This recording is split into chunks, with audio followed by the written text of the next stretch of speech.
The Palazzo Pitti, Italian pronunciation Palazzo Pitti, in English sometimes called the Pitti Palace, is a vast, mainly Renaissance, palace in Florence, Italy. It is situated on the south side of the river Arno, a short distance from the Ponte Vecchio. The core of the present palazzo dates from 1458 and was originally the town residence of Luca Pitti, an ambitious Florentine banker.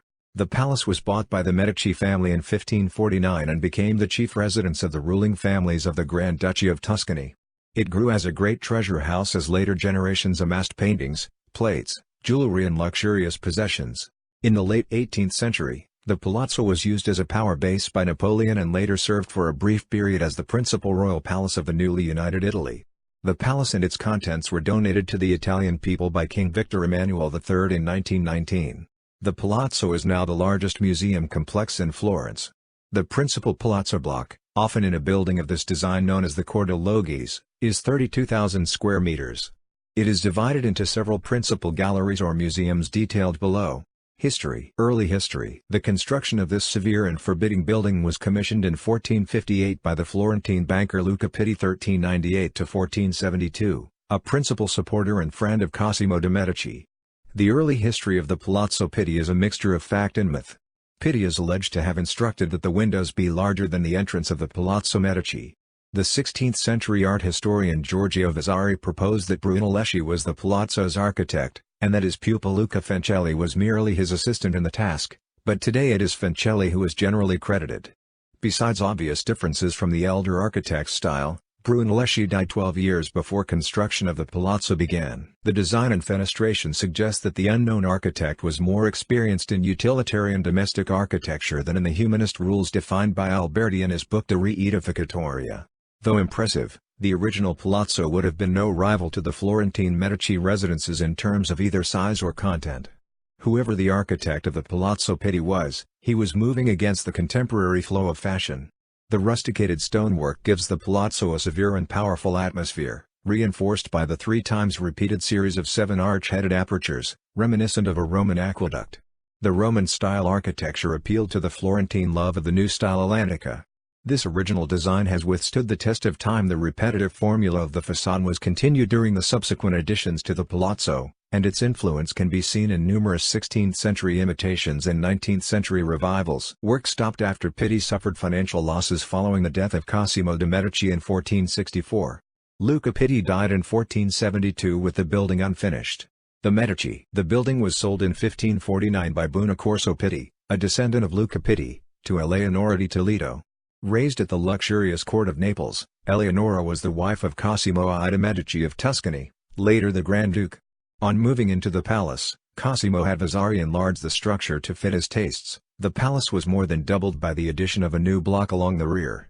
Vasari also built the Vasari Corridor, an above-ground walkway from Cosimo's old palace and the seat of government, the Palazzo Vecchio, through the Uffizi, above the Ponte Vecchio to the Palazzo Pitti. This enabled the Grand Duke and his family to move easily and safely from their official residence to the Palazzo Pitti. Initially the Palazzo Pitti was used mostly for lodging official guests and for occasional functions of the court, while the Medici's principal residence remained the Palazzo Vecchio. It was not until the reign of Eleonora's son Francesco I and his wife Joanna of Austria that the palazzo was occupied on a permanent basis and became home to the Medici's art collection.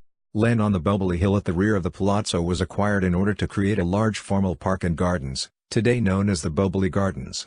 The landscape architect employed for this was the Medici court artist Niccolò Tribolo, who died the following year. He was quickly succeeded by Bartolomeo Aminotti. The original design of the gardens centered on an amphitheater, behind the Corte Logis of the palazzo. The first play recorded as performed there was Andrea by Terence in 1476. It was followed by many classically inspired plays of Florentine playwrights such as Giovan Battista Cini. Performed for the amusement of the cultivated Medici court, they featured elaborate sets designed by the court architect Baldassare Lanzi. The cortili and extensions. With the garden projectile in hand, Aminotti turned his attentions to creating a large courtyard immediately behind the principal facade, to link the palazzo to its new garden. This courtyard has heavy banded channeled rustication that has been widely copied, notably for the Parisian Palais of Maria de' Medici, the Luxembourg. In the principal facade Aminotti also created the fenestre inginocchiate kneeling windows, in reference to their imagined resemblance to a prie-dieu, a device of Michelangelo's, replacing the entrance bays at each end. During the years 1558 to 70, Aminotti created a monumental staircase to lead with more pomp to the Piano Nobile, and he extended the wings on the garden front that embraced a courtyard excavated into the steeply sloping hillside at the same level as the piazza in front, from which it was visible through the central arch of the basement. On the garden side of the courtyard, Aminotti constructed a grotto, called the Grotto of Moses on account of the porphyry statue that inhabits it. On the terrace above it, level with the Piano Nobile windows, Aminotti constructed a fountain centered on the axis. It was later replaced by the Fontana del Carciofo Fountain of the Artichoke, designed by Gian Bologna's former assistant, Francesco Saini, and completed in 1641. In 1616, a competition was held to design extensions to the principal urban facade by 3 bays at either end. Giulio Parigi won the commission. Work on the north side began in 1618, and on the south side in 1631 by Alfonso Parigi. During the 18th century, 2 perpendicular wings were constructed by the architect Giuseppe Ruggieri to enhance and stress the widening of Via Romana, which creates a piazza centered on the facade, the prototype of the cordon that was copied in France. Sporadic lesser additions and alterations were made for many years thereafter under other rulers and architects. To one side of the gardens is the bizarre grotto designed by Bernardo Buontalenti. The lower facade was begun by Vasari, but the architecture of the upper story is subverted by dripping pumice stalactites with the Medici coat of arms at the center. The interior is similarly poised between architecture and nature. The first chamber has copies of Michelangelo's 4 unfinished slaves emerging from the corners which seem to carry the vault with an open oculus at its center and painted as a rustic bower with animals, figures and vegetation. Figures, animals and trees made of stucco and rough pumice adorn the lower walls. A short passage leads to a small second chamber and to a third which has a central fountain with Gian Bologna's Venus in the center of the basin, peering fearfully over her shoulder at the 4 satyrs spitting jets of water at her from the edge. Houses of Lorraine and Savoy. The Palazzo remained the principal Medici residence until the last male Medici heir died in 1737. It was then occupied briefly by his sister, the elderly Electress Palatine. On her death, the Medici dynasty became extinct and the Palazzo passed to the new Grand Dukes of Tuscany, the Austrian House of Lorraine, in the person of Francis I, Holy Roman Emperor. The Austrian tenancy was briefly interrupted by Napoleon, who used the Palazzo during his period of control over Italy. When Tuscany passed from the House of Lorraine to the House of Savoy in 1860, the Palazzo Pitti was included. After the Risorgimento, when Florence was briefly the capital of the Kingdom of Italy, Victor Emmanuel II resided in the Palazzo until 1871. His grandson, Victor Emmanuel III, presented the Palazzo to the nation in 1919. The Palazzo and other buildings in the Boboli Gardens were then divided into 5 separate art galleries and a museum, housing not only many of its original contents, but priceless artifacts from many other collections acquired by the state. The 140 rooms open to the public are part of an interior, which is in large part a later product than the original portion of the structure, mostly created in 2 phases, one in the 17th century and the other in the early 18th century. Some earlier interiors remain, and there are still later additions such as the throne room.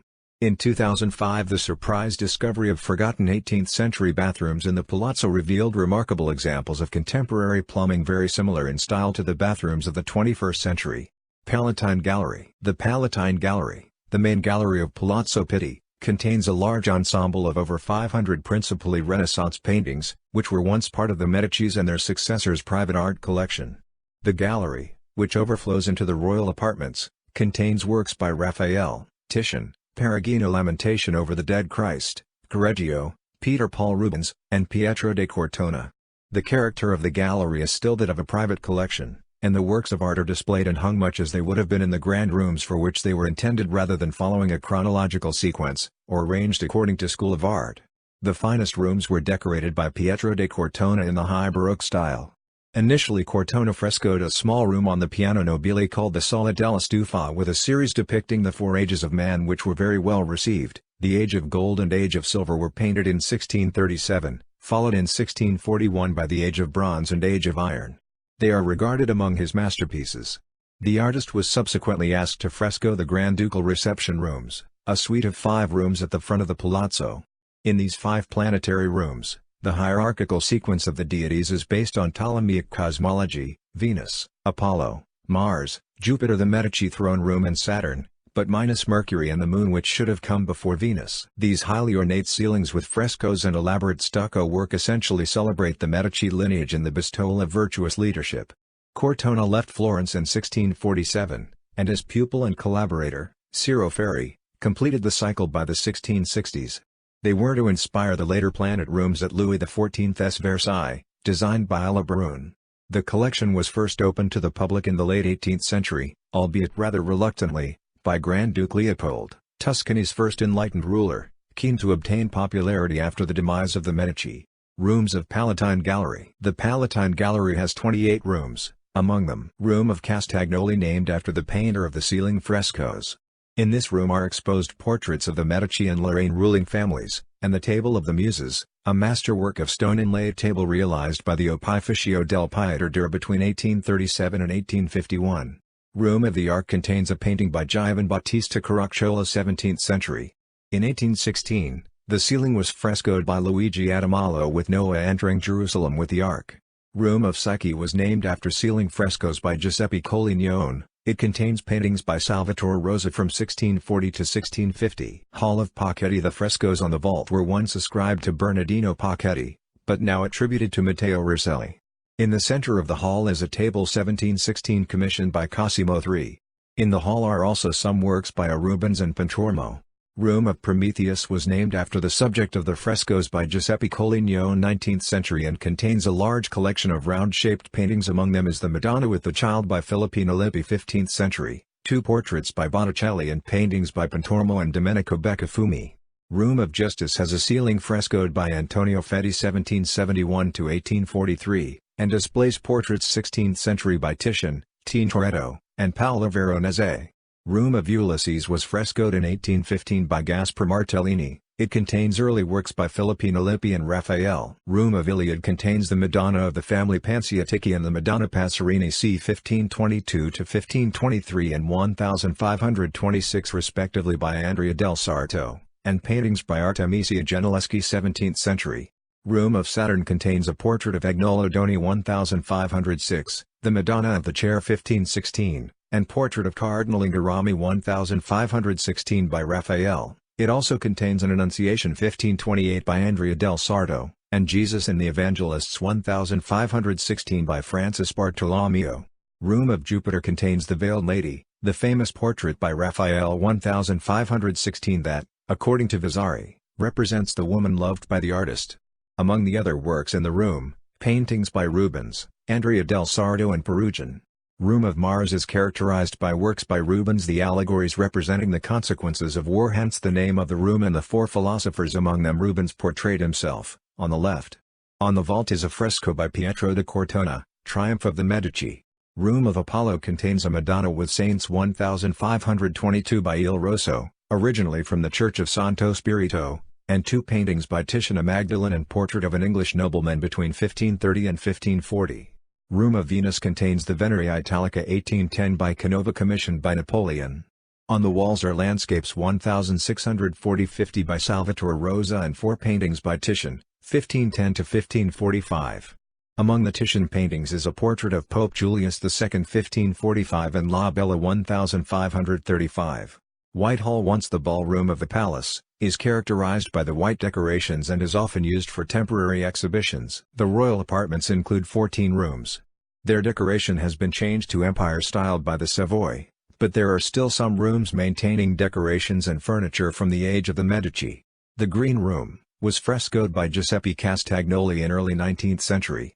It exhibits an intarsia cabinet from the 17th century and a collection of gilded bronzes. The throne room was decorated for King Vittorio Emanuele II of Savoy and is characterized by the red brocade on the walls and by the Japanese and Chinese vases 17th-18th century. The Blue Room contains collected furniture 17th-18th century and the portraits of members of the Medici family painted by Justus Sistermans 1597 to 1681. Principal works of art. Other galleries. Royal apartments. This is a suite of 14 rooms, formerly used by the Medici family, and lived in by their successors. These rooms have been largely altered since the era of the Medici, most recently in the 19th century. They contain a collection of Medici portraits, many of them by the artist Giusto Sistermans.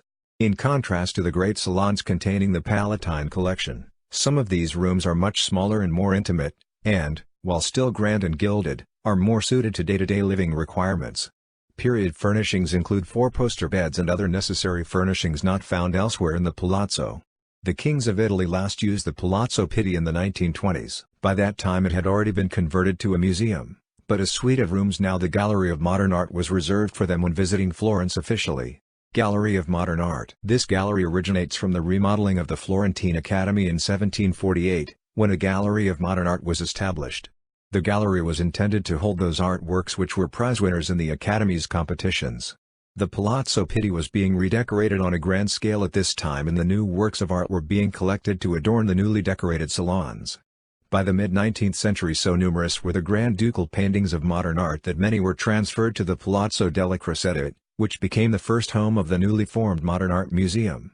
Following the Risorgimento and the expulsion of the Grand Ducal family from the Palazzo, all the Grand Ducal modern art works were brought together under one roof in the newly titled Modern Gallery of the Academy. The collection continued to expand, particularly so under the patronage of Vittorio Emanuele II. However, it was not until 1922 that this gallery was moved to the Palazzo Pitti, where it was complemented by further modern works of art in the ownership of both the state and the municipality of Florence. The collection was housed in apartments recently vacated by members of the Italian royal family. The gallery was first opened to public viewing in 1928. Today, further enlarged and spread over 30 rooms, this large collection includes works by artists of the Macchiaelli movement and other modern Italian schools of the late 19th and early 20th centuries. The pictures by the Macchiaelli artists are of particular note, as this school of 19th-century Tuscan painters led by Giovanni Fattori were early pioneers and the founders of the Impressionist movement. The title Gallery of Modern Art to some may sound incorrect, as the art in the gallery covers the period from the 18th to the early 20th century. No examples of later art are included in the collection, since in Italy, modern art refers to the period before World War II. What has followed is generally known as contemporary art, arte contemporanea. In Tuscany, this art can be found at the Centro per l'Arte Contemporanea Luigi Pecci at Prato, a city about 15 kilometers 9 miles from Florence. Silver Museum. The Silver Museum, sometimes called the Medici Treasury, contains a collection of priceless silver, cameos, and works in semi-precious gemstones, many of the latter from the collection of Lorenzo de' Medici, including his collection of ancient vases, many with delicate silver gilt mounts added for display purposes in the 15th century. These rooms, formerly part of the private royal apartments, are decorated with 17th-century frescoes, the most splendid being by Giovanni da San Giovanni, from 1635 to 1636. The Silver Museum also contains a fine collection of German gold and silver artifacts purchased by Grand Duke Ferdinand after his return from exile in 1815, following the French occupation. Porcelain Museum. First opened in 1973, this museum is housed in the Casino del Cavaliere in the Boboli Gardens. The porcelain is from many of the most notable European porcelain factories, with Sèvres and Meissen near Dresden being well represented. Many items in the collection were gifts to the Florentine rulers from other European sovereigns, while other works were specially commissioned by the Grand Ducal Court. Of particular note are several large dinner services by the Vincennes factory, later renamed Sèvres, and a collection of small biscuit figurines. Costume Gallery. Situated in a wing known as the Palazzina della Meridiana, this gallery contains a collection of theatrical costumes dating from the 16th century until the present. It is also the only museum in Italy detailing the history of Italian fashions. One of the newer collections to the Palazzo, it was founded in 1983 by Kirsten Ascungreen Piacenti, a suite of 14 rooms, the Meridiana Apartments, were completed in 1858. In addition to theatrical costumes, the gallery displays garments worn between the 18th century and the present day. Some of the exhibits are unique to the Palazzo Pitti. These include the 16th-century funeral clothes of Grand Duke Cosimo I de' Medici, and his wife Eleonora of Toledo, and their son Garzia, both of whom died of malaria. Their bodies would have been displayed in state wearing their finest clothes, before being reclad in plainer attire before interment. The gallery also exhibits a collection of mid-20th century costume jewelry. The Sala Meridiana originally sponsored a functional solar meridian instrument, built into the fresco decoration by Anton Domenico Gabbiani. Carriages Museum. This ground-floor museum exhibits carriages and other conveyances used by the Grand Ducal Court mainly in the late 18th and 19th century. The extent of the exhibition prompted one visitor in the 19th century to wonder, in the name of all that is extraordinary, how can they find room for all these carriages and horses? Some of the carriages are highly decorative, being adorned not only by gilt but by painted landscapes on their panels. Those used on the grandest occasions, such as the Carrozza d'Oro golden carriage, are surmounted by gilt crowns which would have indicated the rank and station of the carriage's occupants. Other carriages on view are those used by the King of the Two Sicilies, and archbishops and other Florentine dignitaries. The Palazzo today, transformed from royal palace to museum, the Palazzo is in the hands of the Italian state through the Polo Museo Fiorentino, an institution which administers 20 museums, including the Uffizi Gallery, and has ultimate responsibility for 250,000 catalogued works of art. In spite of its metamorphosis from royal residence to a state-owned public building, the Palazzo, sitting on its elevated site overlooking Florence, still retains the air and atmosphere of a private collection in a grand house. This is to a great extent due to the Amici di Palazzo Pitti, Friends of the Palazzo Pitti, an organization of volunteers and patrons founded in 1996, which raises funds and makes suggestions for the ongoing maintenance of the Palazzo and the collections, and for the continuing improvement of their visual display. Pastiche. The Königsbau King's Building, den of the Munich Residenz, the former royal palace in the capital of Bavaria, was modeled after the Palazzo Pitti.